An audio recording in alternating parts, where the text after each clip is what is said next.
Hey everybody out there, this is Sparkforce live from the engine room. Today I have my guest here, Matt. Matt, say hi to the camera. Hello everyone. Nice to meet you all. And it's a special episode because you are newly on board. And there's a specific reason why you're newly on board.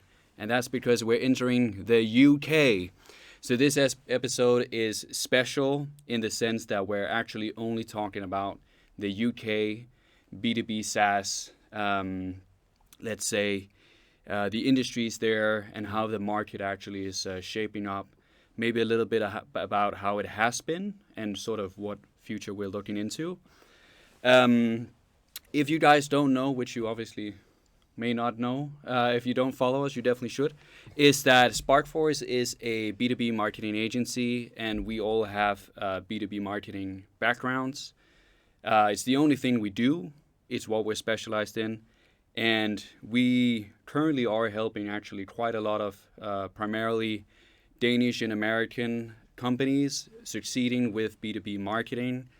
We're doing basically the whole suite, right? And it's not so much about Sparkforce today, it's more about Matt's perspective on UK B2B marketing, seeing as you have more than 10 years of experience in the field.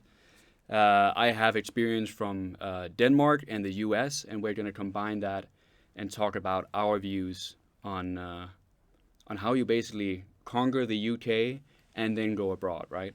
Exactly, man. Yeah, let's do it. Sounds good. So, Matt, welcome. Why don't you introduce yourself? Tell the listeners out there, who are you? What's your background? Thank you for having me. I don't know how far you want to go back, but in a nutshell, this is what my background is. So, back in 2013, I took my first marketing role up. This will become relevant later on because it informed all of my future thinking on how we look at marketing and what effectiveness looks like. And effectiveness is the theme that I live under, how I look at all of marketing. It's got to work. We're putting a lot of money into it. It's got to work. So I was really lucky. I got hired by a company a UK distribution company for like automotive parts and products. I essentially got hired because I was young and I knew how the internet worked vaguely, which was an interesting interview process. So initially, you do those early things as a junior. You start doing social media and bits and pieces. So you're hands on. You're trying to figure stuff out. After a couple of years, I noticed there was an opportunity. So there was a huge amount of stock in car care products and stuff that they sold B2B, supplying other businesses. And they were actually selling to a lot of e-commerce businesses. And I was like, well, you could do this. You can kind of cut out the middleman here. Um, let's create an e-commerce brand. So we created something called Slim's Detailing, which is still doing an amazing job today. I think they're up to about £2.5 million of turnover. So we built out the brand. We made a kind of a distinctive old look Americana feel to it. So it looked like we'd been doing it for years, basically, and stocked a load of products and built a really good fan base, car shows, the whole marketing mix. But that taught me all the fundamentals I needed to know of who is our audience, messaging, positioning, the right channels to reach them, and then kind of really optimizing for conversion. Like e-commerce is amazing for optimizing for conversion and trying to make sure things work. And you've got that instant gratification of like money each day comes in, and you're like money more the next day, which B2B doesn't quite have that privilege. Um, so that was my starting point, and the reason that I think is most interesting and formative in my thinking is my boss basically every time I asked for something, he said, "Okay, you need to go and show me ROI." So if I ask for £1,000, like I need to redo part of the website, he's like, "Okay, how much money is that going to make us?" And I had to go and plan it and go, "Oh, okay, I don't know. I just wanted to do it." Which is a thing that I think marketing still struggles with. I just want to do it because it feels like the right thing. So I had to back everything up with data and insight and analysis. Um, and I can't be more grateful for that. Like it's shaped everything I did. So to cut the rest of the story a bit shorter, I then went into B2B, a strategy role, and then I ended up taking on a whole performance team, a company called TMW in London, who are now part of Accenture Song, and I built out the agency proposition for all things digital. So similar to Sparkforce in a respect that we did full funnel audits. We find problems Mm. that our clients have that they might not necessarily know about. We identify waste and opportunity, and we build solutions that are crafted that to the problems they have. If your SEO is killing it, like we're not going to go and touch it. You know, that's not what we need to do. Yeah. So we're going to focus on the areas of the funnel that you're not doing very well. Similar to what you guys do, only we didn't quite get as far as RevOps in what we were doing. So yeah, it's been a journey. So that was 10 years in about Mm. 5 minutes. There you go. Even less. And obviously, as I said in the beginning, the reason why you and me are sitting here today, why is that exactly? What's happening? Why are you here? So the story is like I've been consulting for the last 2 years, and I've sort of gone into like deep thinking mode as part of that, and I started doing a lot of work with like bigger corporates and organizations who are struggling to prove ROI of marketing, which put me on a journey of finding really good attribution modeling tools and lower funnel modeling models, to see what actually drives revenue. So I actually started working with Dream Data, obviously a Danish company who have an incredible piece of technology, specifically working with Laura and Stefan. And once that contract actually came to an end with one of my US companies, Laura said, you need to speak to this other company in Denmark and see what they're doing. So I had the opportunity to speak to Casper, and we had this really cool conversation. We genuinely had a 15-minute chat where we very quickly established how each other think. And he said, "I'm looking to open something up in the UK. Is that interesting?" And I'm like, "Yeah." Like that's really interesting. Like I really miss agency life after going contracting and doing some other bits and pieces. I love working with people, and I really wanted to find out what you guys are doing because I think there's a huge opportunity, and we'll come on to it in the UK, for agencies that genuinely care about the bottom line. Yeah. Yeah, absolutely. It's quite similar to you how I started, which was also B2C and then going into B2B because, it's a little more, it's more complex, right? Mm. Let's be real. And then having sat as a growth lead in two different B2B SaaS scale ups, I needed to see the bigger perspective, right? In terms Nice. of, when you're reporting to the C suite and they say we need to grow 100% year over year, it can definitely be possible and it might also be feasible. But if you're the marketing person, and we're specifically talking to you guys out there who are maybe head of marketings, maybe even VP of marketing, right? Mm. Where you're tasked to grow the business X%. But how do you know that's actually obtainable? And that's why I came here, because, I was like, I have no way of knowing what is reasonable here. So Mm. one thing is saying, yes, let's grow, let's become a spaceship. And I think that's what we have here, right? We have the experience and the expertise to then be Mm. able to say, if something comes from the board, even, we can say, guys, that's definitely possible or it's not. And with that, we're sort of delving into the UK only, like specifically for this episode, right? So you having the experience with the UK specifically, and me more being the curious person asking questions here, I Mm. was wondering if you could give me sort of a broad yet simplistic description of the state of the union when it comes to B2B marketing for UK startups and scale ups. Mm. And I'm just curious to hear your thoughts with that open ended question there. Yeah.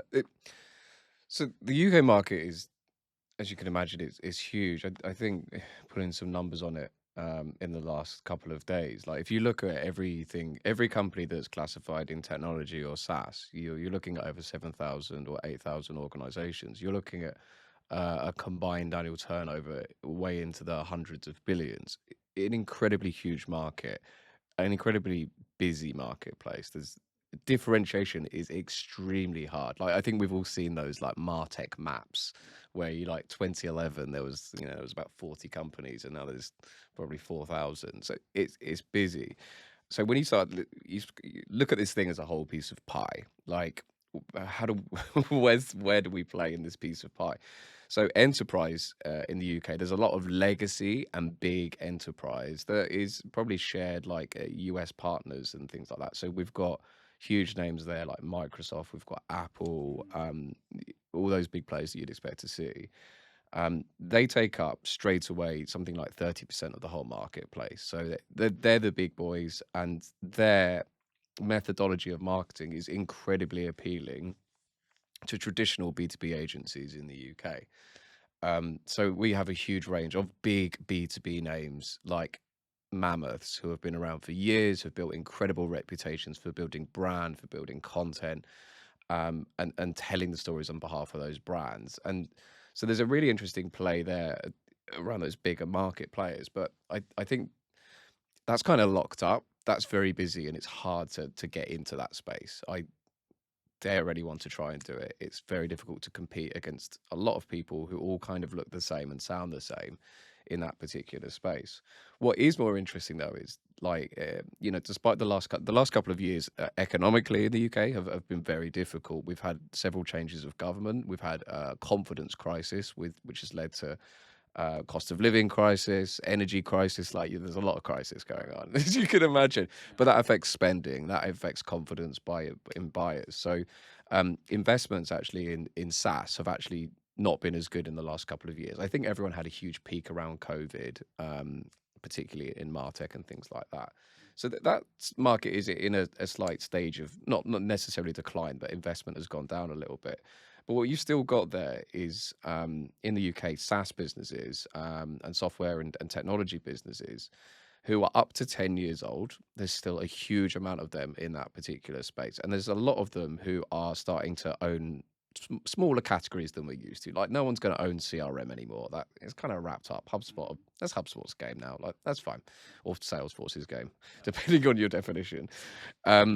But there's these lots of like subcategories that are coming out of London and the Midlands as well as huge thriving scene, and Bristol as well, I should say. There's lots of startups who are starting to appear and start to dominate those like smaller categories. Like, and it's not just Martech; it's fintech is absolutely huge in the UK. We've got agri-tech as well, and like some science tech as well, med tech. There's so many other interesting propositions being built up by lots of smart people who are getting good levels of investment and getting good levels of funding. Now the challenge for those guys is like a lot of those organizations that they'll get that funding early door, they'll get Series A, but the challenge they have is scaling up. So they have an incredible product, and it's usually led by very dynamic, exciting founders who have got something, they've proven an MVP, and they've got something out there that is starting to get a bit of traction. And now once you've got that product and you're happy with it, it's how do I scale? How do I get enough revenue and customers that get me to a Series A, or if I'm already at Series A, to a Series B? There's a huge middle market there of organizations who tend to have smaller marketing teams who the challenge that a lot of them have is resource.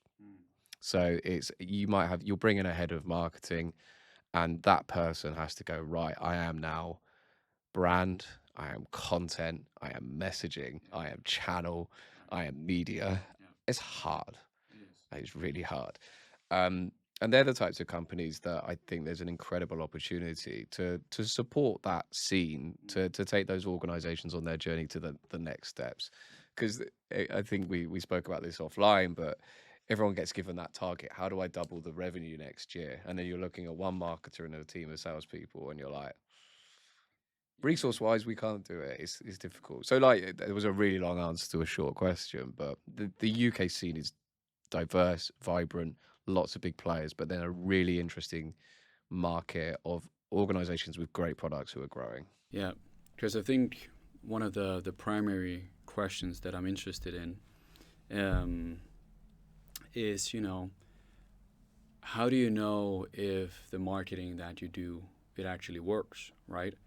That was my conundrum, and I think it's the conundrum of all marketing people, right? Because marketing is very easily put under the microscope, and it's hard to justify whatever spend we may be allowed to do because we're very concerned about return on ad spend, and there are some fundamental things that I see here for Danish companies. If we were to just perhaps start there and then compare that to the UK. So what I've seen a lot is that we don't necessarily know how long it takes to close a deal. Now that may seem completely obvious, and it should be a fundamental, but it's one of those things where CRM maturity is not necessarily where it needs to be. But targets are set for sales and marketing before you understand your fundamental sales process, right? And I think at that point, if you do not have, those sort of numbers, like let's say CAC, which is customer acquisition cost, payback period, for example, if you do not have your LTV, etc., it becomes very, very, very difficult to try and decipher. Well, one is strategy, the other thing is tactic, right? So I think those are fundamentals here in Denmark, at least. What I see a lot is also attribution. We're very focused on attribution. We're looking at it from a siloed perspective. We have sales, we have marketing. It's last touch, kind of a fault of HubSpot, if I'm being honest, due to the original source, right, or last reported source, where it becomes a game of attribution. Now, that's the primary things that we see. It's also what we see with the clients we are helping here at Sparkforce, where when they come to us and they're like, hey, we would like you guys' help. As you said in the beginning, right, you sort of need to, especially if you're an agency, you need to look at, well, what are you guys' situation now? We're not just going to come and promise you, golden forests and whatnot. We got to be able to see what is actually feasible. Because if we do not do that, then we become basically the equivalent of the in-house person who's tasked to grow 100%, right? So those are sort of, from a simplistic view, I think the primary things here in Denmark, and then obviously lack of resources, which is why most people end up hiring an agency to help out. But how does that compare to the UK? And I'm specifically, I think, I'm very curious about, the startup and the scale-up scene, where, it's a battleground, right? Yeah. A huge amount of similarities. I think you look at those hero problems at the top. So the things that marketers complain about most is, I need to know if my marketing's working. That's not necessarily the primary problem. The problem above that is, if I don't know, it inhibits how I get more budget and how I grow my team and how I improve my marketing function altogether.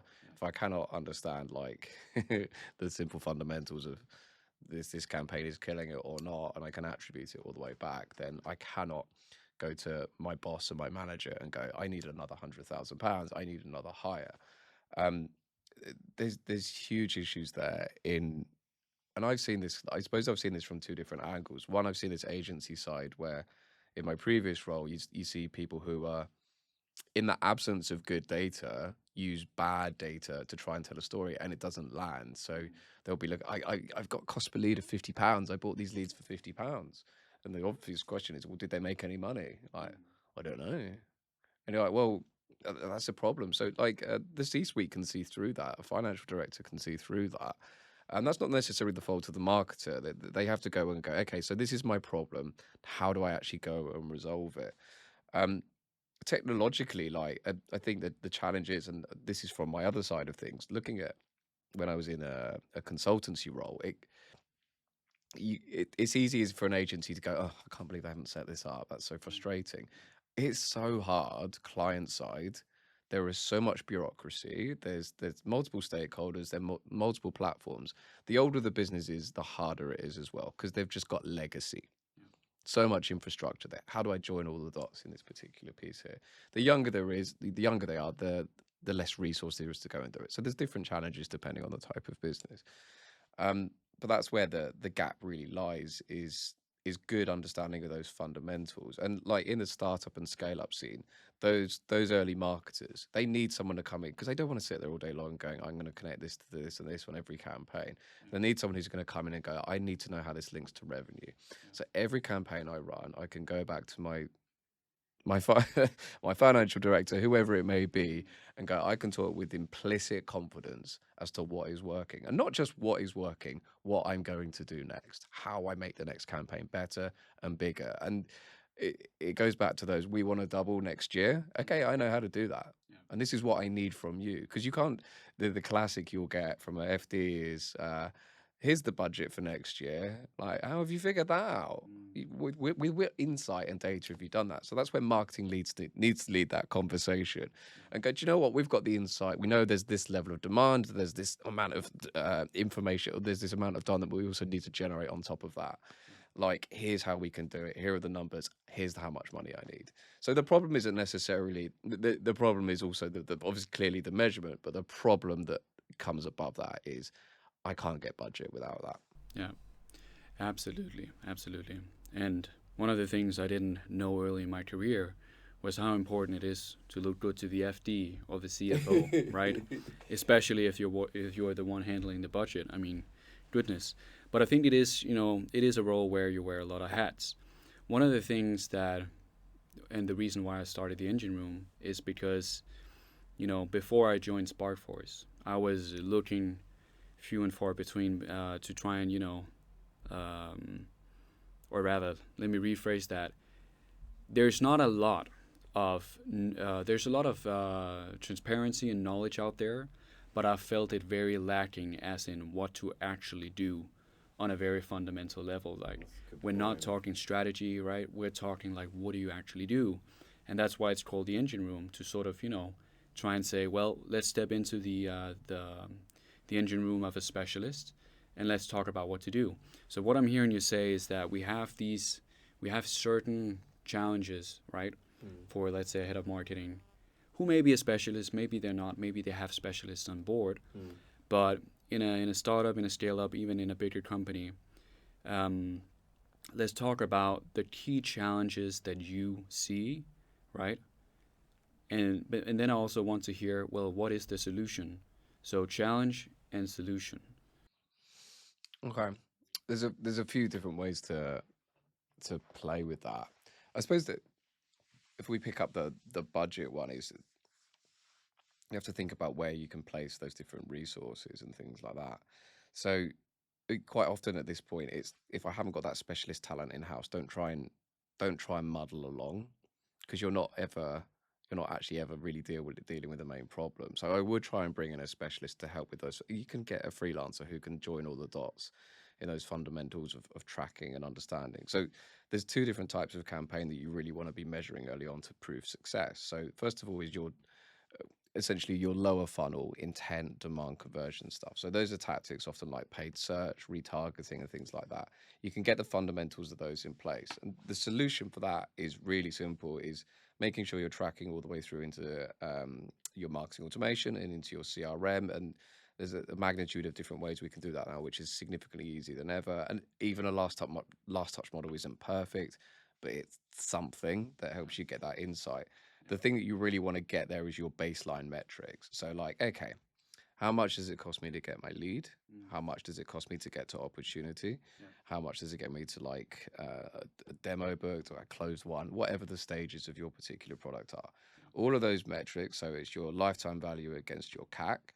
And then equally, the other thing that you really want to play off there is how long does that take? Because that is dangerous if you do not understand it. If you're like, it takes me 3 months to close a deal, but the data's telling you it's 6, that's where your accountability for revenue can fall over very, very quickly, because you just haven't got the right insights. Also, I love sales dearly. They'll say it takes 3 months to close. The data might be different. Yeah, I've been there and done that. And I think just to add on to that, because I was exactly in that situation, and the way that I dealt with it was, and that was obviously before my agency days, was installing Dream Data. I think first and foremost, and for those that do not know out there, it is a revenue attribution tool. More than that, it's actually also just like analytics in terms of content. But one of the key things you can do there is you can link it up with your LinkedIn, your Google Ads, your Meta, your CRM, your data warehouse, whatever it may be, and you get to join all that data together without being a data specialist, right? Now, obviously, there's limitations because it's not a sandbox. It's meant to be able to help you pretty quickly. But with that, you're sort of, for example, days to value, time spent in deal stages, deal created versus deal closed, all of that, right? You get to sort of get some data on that. And to add further on to the fundamentals, definitely go in and add offline conversions and let your marketing be driven by if a lead reaches a certain stage. To go back to what you said about, well, I bought X amount of leads. Um, Opening that can up, because here we're talking about the strategy, right? And then that piles down on the marketing growth lead, whatever that person may be, who is giving the wrong direction from the top. I've been there myself. It's really hard because you got to make a case of why is this not working, and it's generally pretty tough to go against the board, right? Especially if it comes from there and they say we're we're only worried about quantity. But at the end of the day, you can get quantity. There's no problem. Maybe you go out and buy a list of leads, but you're not really contributing to revenue, right? Yeah. So let's try and open that one up there. Your North Star is simply not revenue. How do we solve that? That is a challenge. Yeah, there's a couple of things there.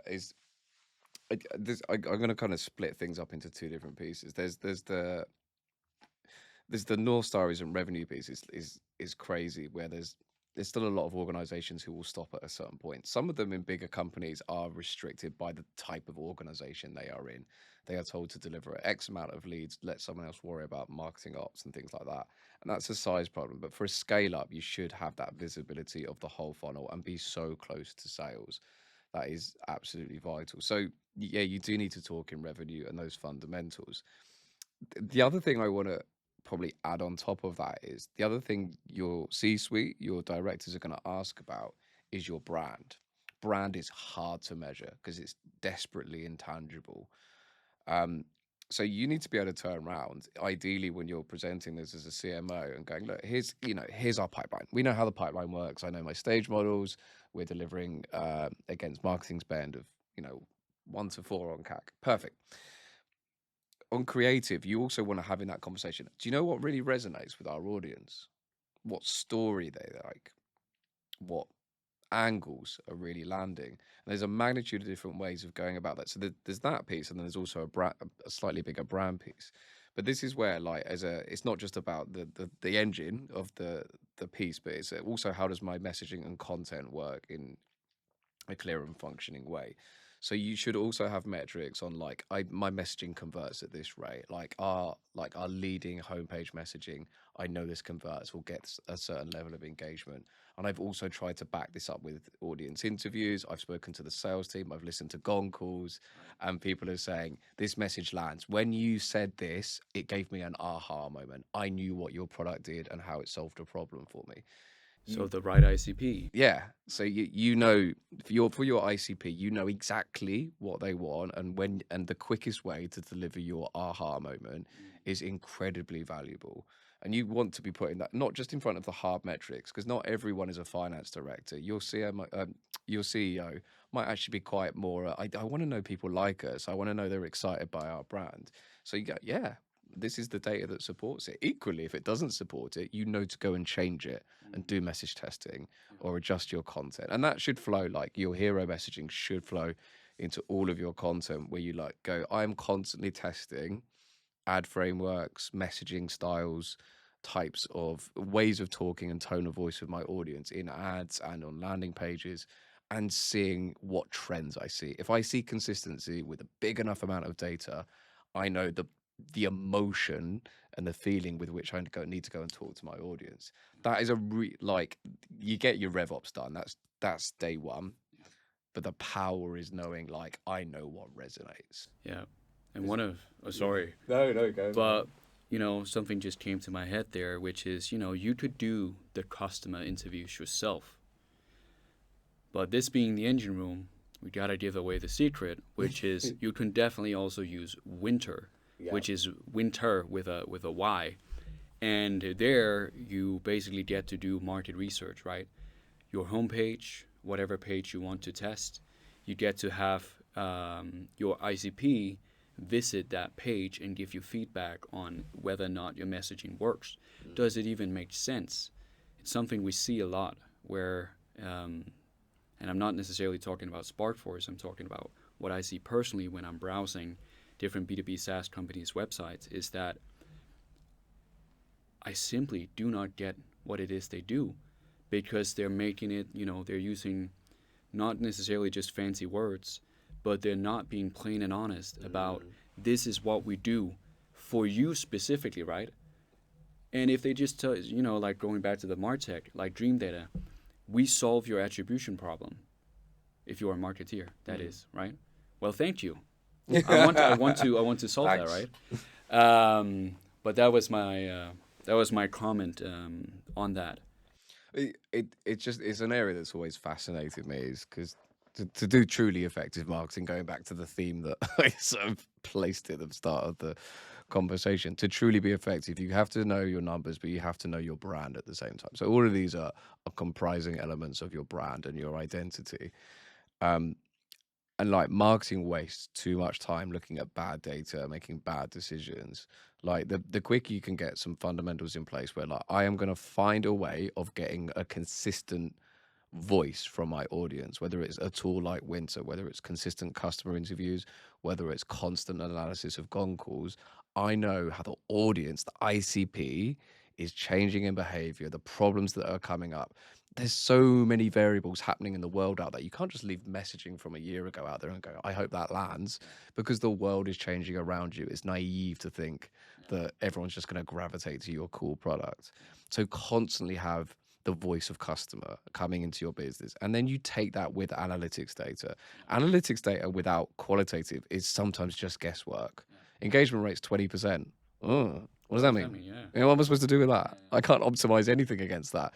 20% because people keep saying, I don't get it. What does that mean? I don't understand your proposition, or that's not relevant to the problem I have. So this is the thing, is get rid of bad data. And I also include things like, I don't know, like heat mapping and stuff like that. It's kind of interesting.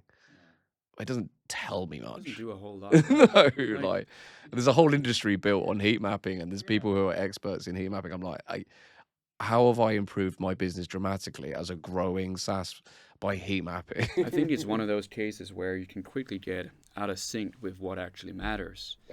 And That's a good point. regarding what matters, and it's also, but going back to that wearing many hats, right? You're juggling so many different things, and if you're under pressure to deliver certain numbers, the thing I see the most is that people forget their fundamentals, and they try and find a solution, right?